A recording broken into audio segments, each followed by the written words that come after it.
if we're not happy with what's going on in our lives, or if we don't have any sense of meaning, then all kinds of things come from that. So we can have issues going on in our lives because we have something wrong physically or mentally or emotionally, or in our circumstances, we're grieving about somebody, or, there's all kinds of things that happen in our lives. But if we have an overriding sense of purpose, or if we have a sense of meaning or alignment or out of alignment, that makes a big difference in terms of just how we feel about our lives and if we need to escape them or not. Because a difficult life isn't necessarily what has to be escaped. Sometimes it's a life that's not in alignment or that's not meaningful to us. So let's take a few minutes and tune into that. Close your eyes and come into your body. Already just probably hearing those words alignment in the last minute or so, I brought up a few things. Tune in and notice what comes up, and I'm going to just be quiet while you do that.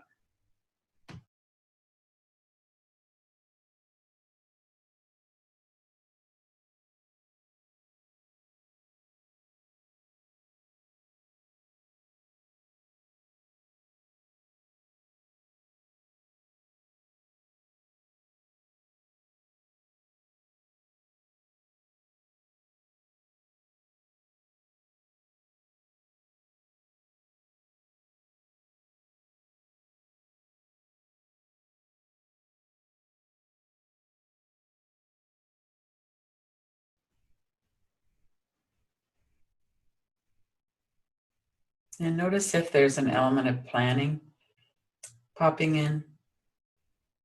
My life is out of alignment. What do I need to do to get it back in? How's that going to work?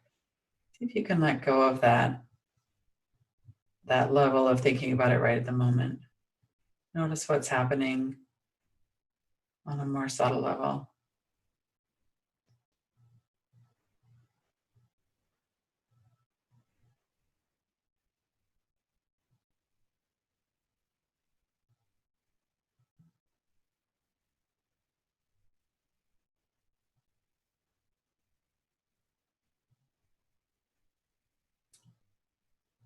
And notice if it's an easy thing to pay attention to, or if the mind wants to go off somewhere else.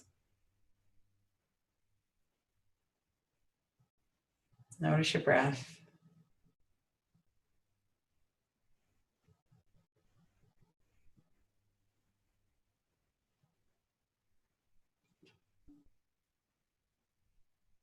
And notice the space in which all of that is happening.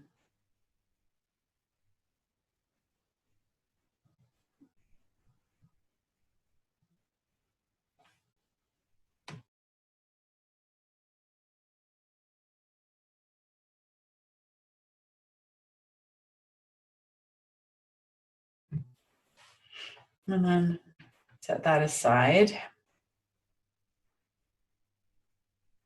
That's a practice that this could be done in a longer period of time. Obviously, it's not a long period of time, just 2 or 3 minutes like that. It is painful to look at something and go, what is my alignment? What would that look like? And what do I need to do? But also, can I hold myself with some kindness around it? Because we can get off track for all kinds of reasons. And oftentimes it's not even bad reasons. It's just kind of things that happen to us. And then we end up where we're not really in an environment where it's supportive. One of the things that many of the teachers talk about, and I've noticed, I certainly would never call myself enlightened either. What I've noticed though is over the last few years, especially the last 5 years of more space for practice and more clarity and healing a lot of the trauma that used to really be triggering me all the time, is that I don't feel I need to control my life the way I used to. And so that last bit about control and planning is, why do we need to do that? For the most part, it's so that we feel more secure. And a lot of that is a nervous system thing, of course. And there's certainly a level at which we need to take care of business. You know, we need to have enough money to eat and have a home and be in a safe environment, certainly all of that. And then a lot of the kind of attempt to control my environment was around needing to be kind of emotionally fed by other people. And, you know, that's the root of codependency, obviously. It's not a very healthy environment to be living in. And so as I started to really nourish myself through my own practices and heal the trauma that was kind of always triggering me and holding me back, then I noticed that I don't any longer feel like I need to make a bunch of plans for how things are going to go, that I'm much more comfortable with just letting things come as they do.